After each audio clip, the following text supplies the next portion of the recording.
नमस्कार साथियों, मेरे YouTube चैनल पर शिक्षा विभाग से संबंधित नवीनतम अपडेट्स पाने के लिए सब्सक्राइब कीजिए, बेल आइकन को प्रेस कीजिए और ऑल नोटिफिकेशन को ऑन करके रखें, जिससे नवीनतम अपडेट्स आपके मोबाइल पर तुरंत मिल सके। साथियों, सभी कर्मचारियों के लिए खुशखबरी है। 8वें वेतन आयोग का रास्ता हुआ साफ। 8th पे कमीशन अपडेट न्यूज़ है सभी के लिए। वित्त मंत्रालय ने किया इस संबंध में स्पष्टीकरण। और साथियों, लाखों सरकारी कार्मिकों और पेंशनर के लिए बड़ी खुशखबरी है, सभी को इससे संबंधित फ़ायदा मिलेगा।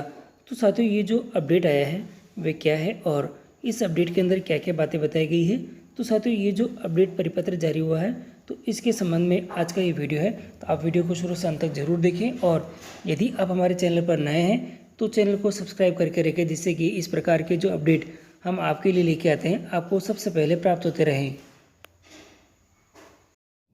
साथियों, केंद्र सरकार के कर्मचारियों और पेंशन भोगियों के वेतन, भत्तों और पेंशन की समीक्षा के संबंध में भारत सरकार के वित्त मंत्रालय, व्यय विभाग, राज्यसभा के एक लिखित प्रश्न जो कि 1807 है के संबंध में एक महत्वपूर्ण परिपत्र जारी हुआ है। और इसके अंदर बताया गया है कि 1807 प्रश्न संख्या है और इसमें है श्री नारायण भाई जे राव राठवा है वो, और इसने बताया है क्या वित्त मंत्री यह बताने की कृपा करेंगे। साथियों देखिएगा, प्रश्न है कि ये पहला प्रश्न है, क्या यह सच है कि सरकार केंद्र सरकार के कर्मचारियों और पेंशन भोगियों के वेतन, भत्तों और पेंशन में संशोधन के लिए 8वें केंद्रीय वेतन आयोग सीपीसी का गठन नहीं करने के विचार कर रही है। साथियों, ये थोड़ा इम्पोर्टेंट है और आगे दे रखा है, यदि हाँ तो तत्व संबंधी ब्यौरा क्या है और इसके क्या कारण है, इसमें पूछा गया है प्रश्न। तीसरा बिंदु है इसी के साथ, क्या यह भी सच है कि 7वें केंद्रीय वेतन आयोग ने सिफारिश की थी कि सरकार को कर्मचारी और पेंशन भोगियों के लिए 10 साल की लंबी अवधि के बाद नया वेतन आयोग बनाने के बजाय उनके वेतन, भत्तों और पेंशन की समीक्षा प्रत्येक वर्ष करनी चाहिए।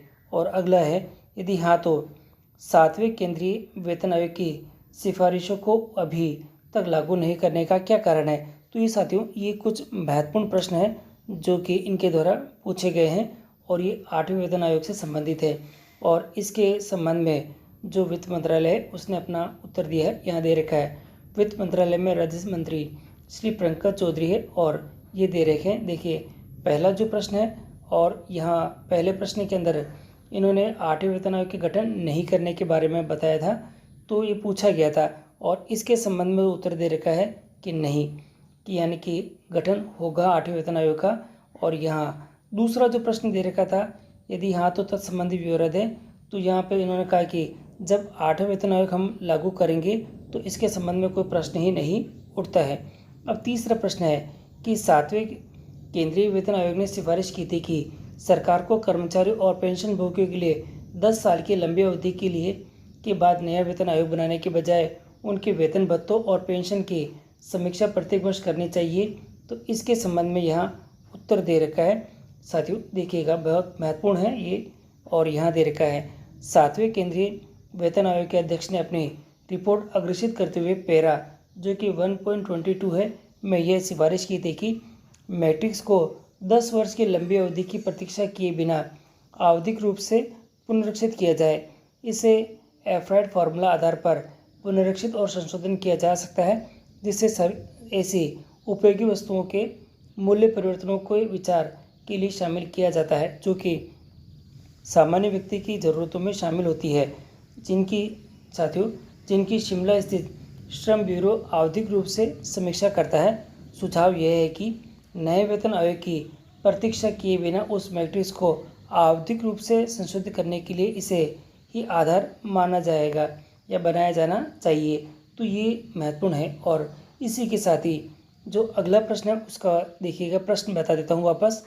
यदि हाँ तो 7वें केंद्रीय वेतन आयोग की सिफारिशों को अभी तक लागू नहीं करने का क्या कारण है।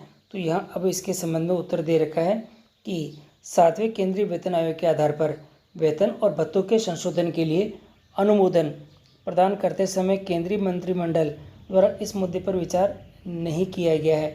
तो ये थोड़ा इम्पोर्टेंट है।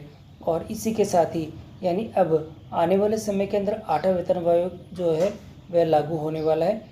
और उसके लागू होने के साथ ही जो सभी जो कर्मचारी हैं उनके वेतन भत्तों और जो पेंशन भोगी है उन सभी के वेतन भत्ते और पेंशन की समीक्षा हो जाएगी और इसी के साथ ही जो उनकी बढ़ोतरी होना तय है। तो ये बहुत महत्वपूर्ण है। और इसी के साथ ही अब आने वाले समय के अंदर 8वें वेतन आयोग के संबंध में अपडेट्स आना स्टार्ट हो जाएंगे। तो साथियों 8वें वेतन आयोग के संबंध में अपडेट के लिए आप हमारे चैनल पर बने रहें और जो भी अपडेट आएंगे आपको हमारे चैनल के माध्यम से आप लोगों को तक पहुंचा दीजिए।